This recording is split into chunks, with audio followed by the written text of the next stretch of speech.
दोस्तों, कल सुबह तक सोशल मीडिया पर जबरदस्त चर्चा चल रही थी कि बिहार है बिहार, यहाँ की राजनीति को समझना इतना आसान नहीं है। और उसमें भी चाचा की राजनीति, ना बाबा ना, कोई कितना भी अपने आप को चाणक्य बताए, पर चाचा जी की चाल के आगे सब फीका है। चाचा तो बिहार के इकलौते चाणक्य हैं। अरे भाई, यह बिहार है, यहाँ लोग उड़ती चिड़िया को हल्दी लगाते हैं। लोग तो कह रहे थे कि चाचा ने राज्यसभा में अपनी हार का पूरा बंदोबस्त कर लिया है, न जीतेंगे न दिल्ली जाएंगे, न कुर्सियां छोड़नी पड़ेगी। शाम होते होते सबके आकलन धराशायी हो गए।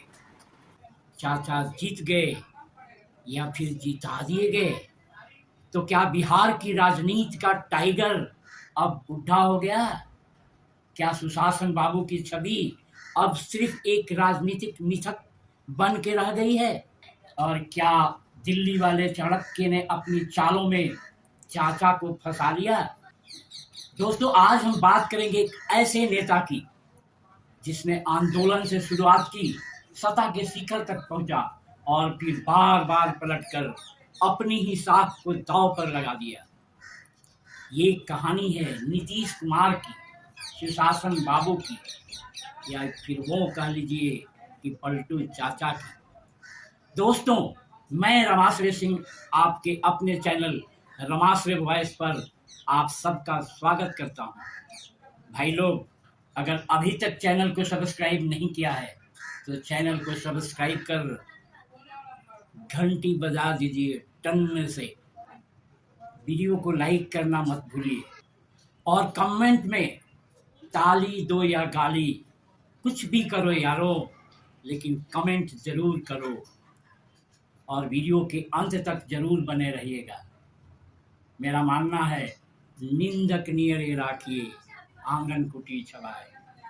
दोस्तों, अगर आपको जेपी मोमेंट याद है तो वहीं से कई बड़े नेताओं का जन्म हुआ।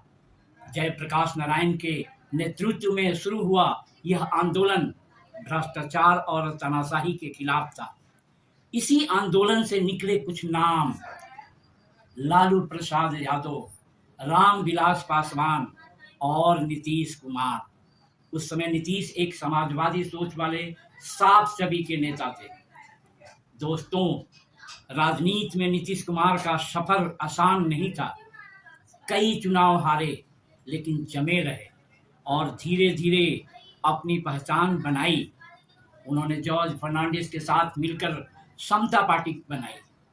यहीं से शुरू हुआ बीजेपी के साथ उनका रिश्ता।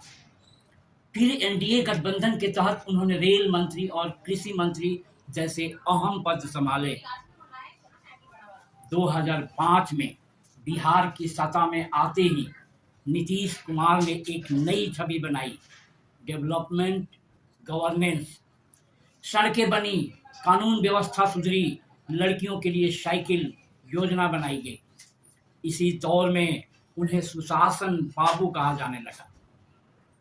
लेकिन यहीं से उनकी राजनीति में संतुलन का खेल भी शुरू हुआ। 2013 में जब नरेंद्र मोदी को प्रधानमंत्री उम्मीदवार बनाया गया, नीतीश कुमार ने बीजेपी से नाता तोड़ लिया। क्यों? उन्होंने कहा, यह मेरी सेकुलर विचार के खिलाफ है। यहीं से उनकी सेकुलर इमेज मजबूत हुई।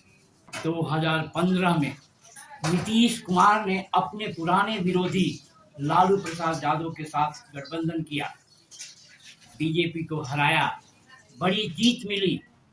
लेकिन 2017 में अचानक पलटी मार दी। लालू पर भ्रष्टाचार के आरोप, नीतीश ने इस्तीफा दिया और फिर बीजेपी के साथ सरकार बना ली। यहीं से उन्हें पलटू राम कहा जाने लगा। दोस्तों, नीतीश कुमार को कई लोग चाणक्य कहते हैं, लेकिन सवाल ये है, क्या वो सच में चाणक्य हैं या अपनी ही चालों में उलझ गए हैं? बार बार गठबंधन बदलना, बीजेपी, आरजेडी, बीजेपी, फिर आरजेडी, इससे जनता में भ्रम और अविश्वास बढ़ा। अब सबसे बड़ा सवाल, क्या नीतीश कुमार की विचारधारा बदली?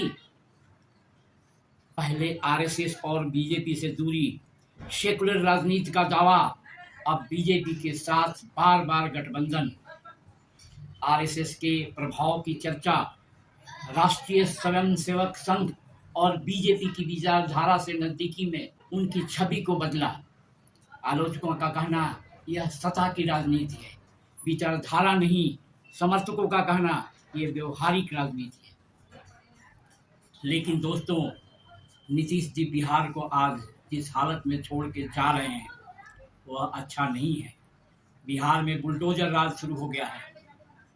बिहार में अब सेकुलरिज्म एकदम नहीं रहा।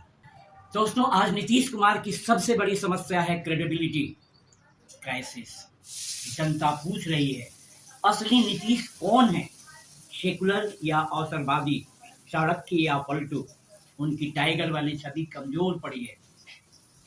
दोस्तों, राजनीति में उतार चढ़ाव आते रहते हैं, लेकिन बार बार पलटना, विचारधारा बदलना और जनता के भरोसे को तोड़ना किसी भी नेता को टाइगर से ट्रेजिक कैरेक्टर बना सकता है। अब फैसला जनता को करना है, क्या नीतीश कुमार अभी भी बिहार की राजनीति के चाणक्य हैं या उनका खेल खत्म होने वाला है? तो दोस्तों, आज के लिए इतना ही। फिर मिलते हैं किसी और विश्लेषण के साथ। तब तक के लिए नमस्कार, जय हिंद।